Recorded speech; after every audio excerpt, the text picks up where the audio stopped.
Hello student, फिर से आपका इस चैनल के ऊपर स्वागत है। आज अपन क्लास 12th के लिए एक्सरसाइज 1.1 का क्वेश्चन नंबर 15 अपन डिस्कस करेंगे। तो देखते हैं इसमें आपको क्वेश्चन क्या दे रखा है। देखो, इस तरह के क्वेश्चन जो है आपकी परीक्षाओं में जो ऑब्जेक्टिव क्वेश्चन है, 1 नंबर के क्वेश्चन है, उसमें आपको पूछे जाते हैं। ठीक है, जिसमें आपको कंसेप्ट अच्छे से होगा तभी इस तरह के क्वेश्चन होने वाले हैं। तो देखते हैं क्वेश्चन को। Let R be the relation in the set 1 2 3 4 given by, अपन को रिलेशन इसने बना के दे दिया। ठीक है बच्चों, चूज द करेक्ट आंसर, अपन को आंसर करेक्ट चुनना है और इसने रिलेशन अपन को पहले से बना कर दे दिया।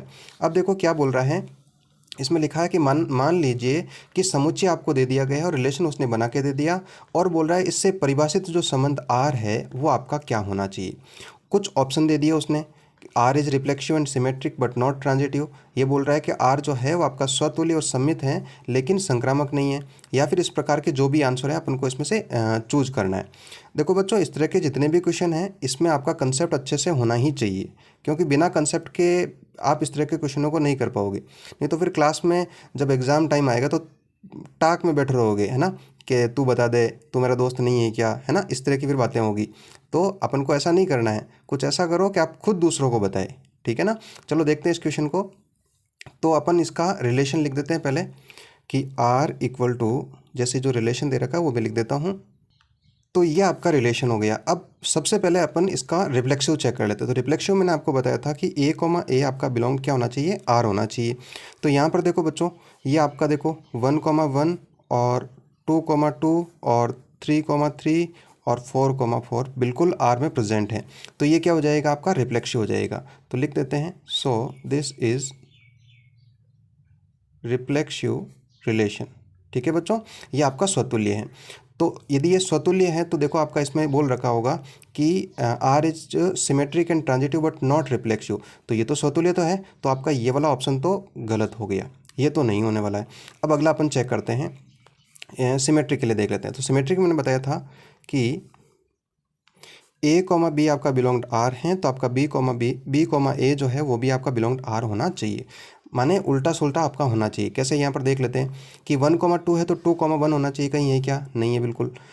फिर देखते हैं 1, 3 है तो क्या 3, 1 है क्या, बिल्कुल नहीं है। तो इसका मतलब ये हो गया, जैसे लिख देता हूँ मैं इसको कि 1, 2 बिलोंग्ड R है लेकिन 2, 1 इज़ नॉट बिलोंग्ड R।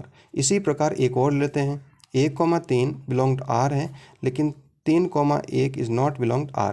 तो अपन क्या बोलेंगे, ये सिमेट्रिक नहीं है। सो दिस इज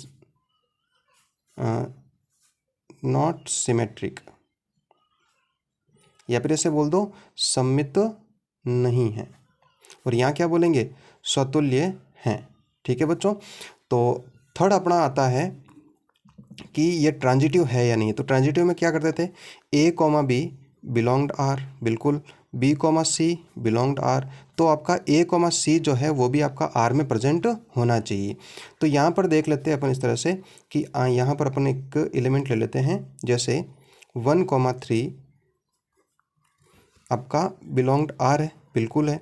और एक ले लेते हैं 3, 2, वो भी आपका R में प्रेजेंट है। देखो 1, 3 बिलोंग्ड R है, 3, 2 बिलोंग्ड R है, तो आपका क्या होना चाहिए, 1, 2 जो है वो भी आपका R में प्रेजेंट होना चाहिए। तो देखो 1, 2 भी R में प्रेजेंट है, तो ये क्या हो जाएगा, सो दिस इज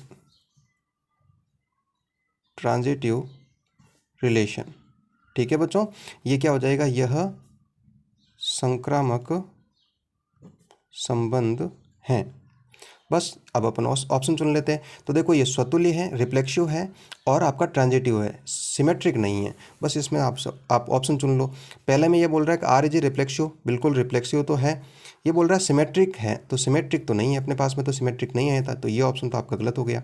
फिर ये बोल रहा है R is reflexive and transitive but not symmetric, बिल्कुल ये वाला ऑप्शन अपना सही रहेगा। तो इस तरह से अपने कंसेप्ट जब अच्छे होंगे तभी आप ये क्वेश्चन कर पाओगे। तो आशा करता हूँ कि ये बहुत अच्छे से समझ में आया होगा। अब लास्ट इसका क्वेश्चन देखते हैं अपन।